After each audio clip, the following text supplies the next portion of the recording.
Pour faire parler l'Écriture, il est bon de rapprocher l'Ancien Testament du Nouveau, comme le fait par exemple la liturgie magnifiquement pendant le temps de l'Avent et pendant le temps du Carême. En première lecture, nous avons la prophétie et en Évangile, nous avons la réalisation de la prophétie. C'est très parlant et merveilleux. Mais il est bon aussi de s'amuser, entre guillemets, à repérer les éventuelles contradictions entre les deux. Par exemple, dans l'Ancien Testament, au livre des Rois, nous avons l'épisode bien connu du prophète Élie. Élie pense avoir bientôt une apparition du Seigneur quand il sent le sol trembler. C'est le Seigneur peut-être qui avance vers lui, mais le Seigneur n'était pas dans le tremblement de terre. Le Seigneur n'était pas non plus dans l'ouragan qui a suivi, ni dans la tempête, ni dans le feu. Mais il va le trouver dans le murmure d'une brise légère. Entre parenthèses, j'aime beaucoup cette petite histoire qui dit qu'un jour le vent tomba amoureux d'une vague de la mer. Et il lui dit dans son élan passionné, « Ma chérie, que veux-tu que je te fasse? Un typhon, une tornade, un ouragan, une tempête, un cyclone ?» Et elle lui répond, « Mon chéri, j'aimerais beaucoup que tu me fasses simplement une petite bise. » La blagounette est mignonne et nous rappelle que le Seigneur, au fond, veut nous faire des baisers dans le cœur, comme disent les enfants. Et à quoi j'oppose ce récit? Eh bien, au récit de la tempête apaisée, parce qu'il se trouve que, justement, Dieu est bien présent dans la barque agitée par les flots. Il est bien présent là, au milieu de la tempête. Alors, qu'est-ce qui a changé entre l'Ancien Testament et le Nouveau? On peut dire que c'est la barque. Et la barque, remplie des apôtres, représente l'Église. Ce qui a changé, c'est la présence de l'Église. Face au malheur innocent, vous avez la réaction d'un Albert Camus, qui est au fond légitime, qui dit que tant qu'il y aura des camions qui écraseront des enfants, il ne croira pas en Dieu. Et c'est vrai que nous sommes scandalisés par le malheur des innocents et particulièrement des enfants. Mais que fait l'Église? L'Église est aussi touchée que ceux qui font cette remarque, mais elle fait comme la femme syrophénicienne. Jésus s'était risqué dans le territoire païen, la Syrophénicie, c'est-à-dire le Liban actuel, et voilà qu'une femme le supplie de guérir sa petite fille. Et Jésus fait comme s'il n'entendait pas, il s'avance, si bien que ce sont les apôtres qui viennent le supplier en disant « Elle nous poursuit de ses cris, fais quelque chose ». Jésus s'arrête et il lui dit simplement « Il n'est pas bien de prendre le pain des petits-enfants pour le donner aux petits chiens ».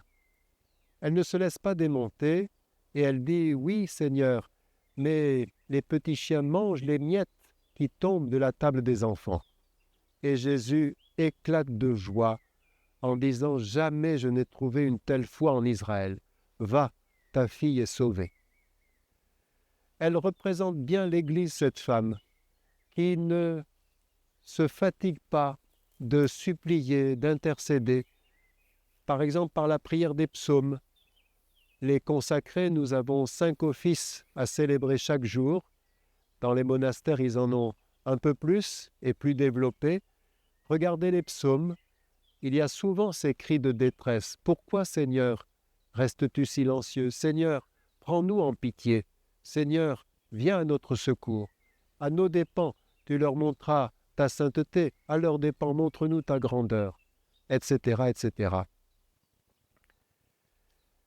C'est dans ce sens-là que nous avançons.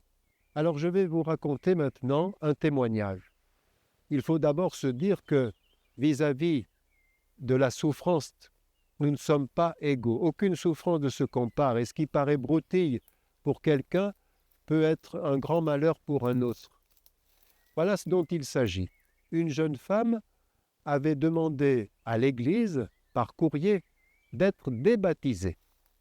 On ne peut pas enlever le baptême, mais on peut demander à ce que l'Église écrive en marge du registre qu'elle renonce à être chrétienne. Autrefois, on appelait ça un apostat. C'est quelque chose d'assez lourd, d'assez grave. Et voilà que cette jeune femme participe aux obsèques, je crois, d'un grand-père, puis quelques mois plus tard d'une grand-mère. Et là, elle se dit, ils vont participer au banquet éternel, et moi, je n'y serai pas. Alors elle en parle à un prêtre qui ne sait pas bien qu'est-ce qu'il faut faire, qui lui dit, voilà, je ne sais pas, non, il n'y a pas de procédure tellement, voilà, ben, vous continuez vous reprenez la pratique religieuse. Ça ne la satisfait pas, elle en parle à un autre qui ne voit pas non plus quelle solution. Elle reste tourmentée. Puis voilà qu'elle rencontre un aumônier militaire qui prend son affaire très au sérieux et qui lui dit, vous commencez à vous abstenir d'abord de communion. Puis, si vous le voulez, nous prenons date, vous vous confesserez et nous célébrerons la messe au cours de laquelle vous signerez votre réintégration dans l'Église après avoir fait la renonciation et la profession de foi de votre baptême. Ce qu'ils ont fait, elle a été libérée. Alors, ce témoignage nous dit 3 choses.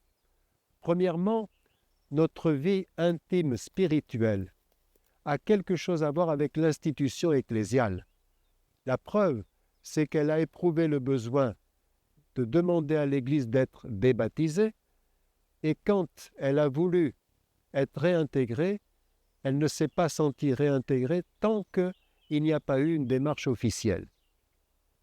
On ne peut pas opposer les deux. L'Église veille sur notre vie spirituelle la plus intime. Deuxièmement, Jésus reste fidèle. Nous pouvons être infidèles, nous pouvons le laisser, mais l'alliance qu'il a conclue avec nous au baptême reste, et il fait tout ce qu'il peut pour nous ramener à lui. C'est un socle, un roc solide.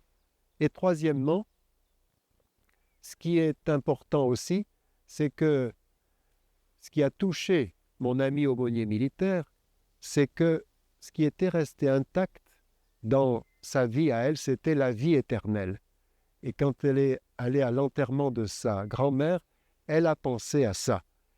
C'est ce que dit l'Épître aux Hébreux, la foi, c'est de voir l'invisible, c'est de s'attacher aux réalités célestes. On comprend la moralité de cette petite parabole, c'est qu'il nous faut rester dans la barque.